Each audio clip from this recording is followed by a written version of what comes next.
When we say union,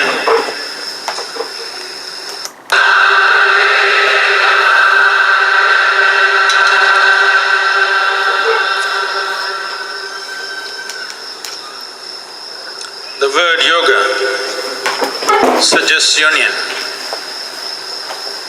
When we say union, it is true right now in individual experience that what is you and what is the other is distinctly separate. This separation is a certain mechanism to assist the survival process. It is useful only to protect this life, protect this physical body and to survive. So yoga, the word yoga suggests union because unless you transcend this boundary of individuality, there is no way life can happen. Even now as you sit here, in the simplest possible level, what you exhale, the trees are inhaling. What they exhale, you are inhaling. There is a transaction. So your individuality, or what you think is so distinctly separate from everything around you, is one big lie that only you believe. The trees don't believe that. Nothing else in the universe believes that, only you.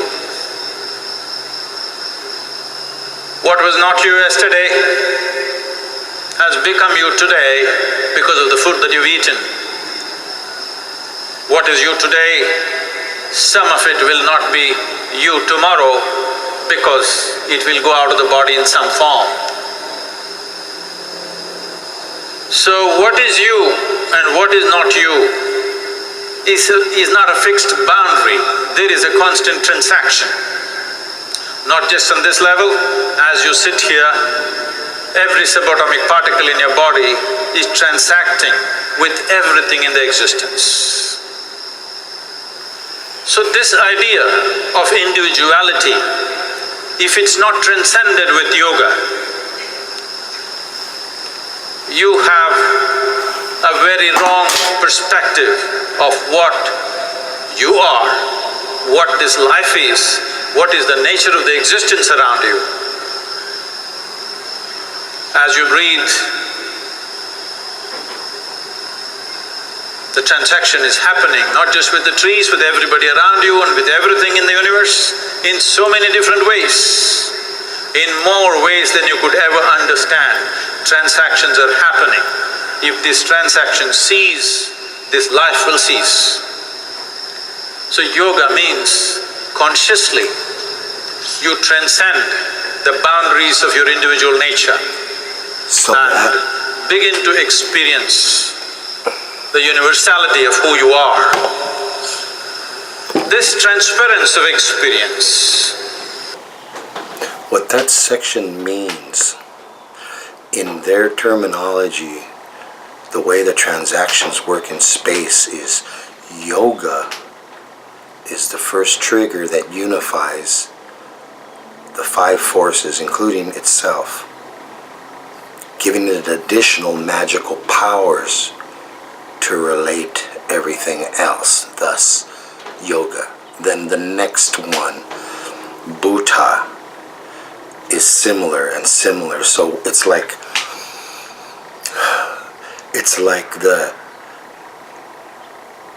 an electron, particle, neutron, photon, anything, any energetic particle works in this manner. But now you have living things. Now that's where I have to classify, does everything have a spirit or just things that are born, live, and die? Those things require time. So if you're spirit, not in the human form. You do not express time. You do not feel time. It's the only the life forms. So the expansion of space, the explosion outwards, the Big Bang, boom, like a bubble, created the whole, and the mass in the center is expanding outwards. But the whole space was determined in an instant, somehow allowing, as this mass moves outward, it's creating, using the magic of these forces, Yoga, Bhuta, Kala, Shiva, and Shambho, representing the forces, giving them an extra dimension of programmability, functionality, and allowing them to be associated, like linking, indexing in databases, okay? So just, and the expansion, emptiness that everything is moving outwards towards is simply the predetermined available room for these life forms that are created, born, live, and die on and on and on until the end of time. It allows for there to be enough buffer space, cache memory, for it to exist in. This is very interesting because it forces and forces functionality need to be incorporated.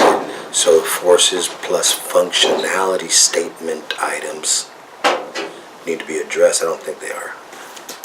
Or this transcendence of experience is of utmost importance.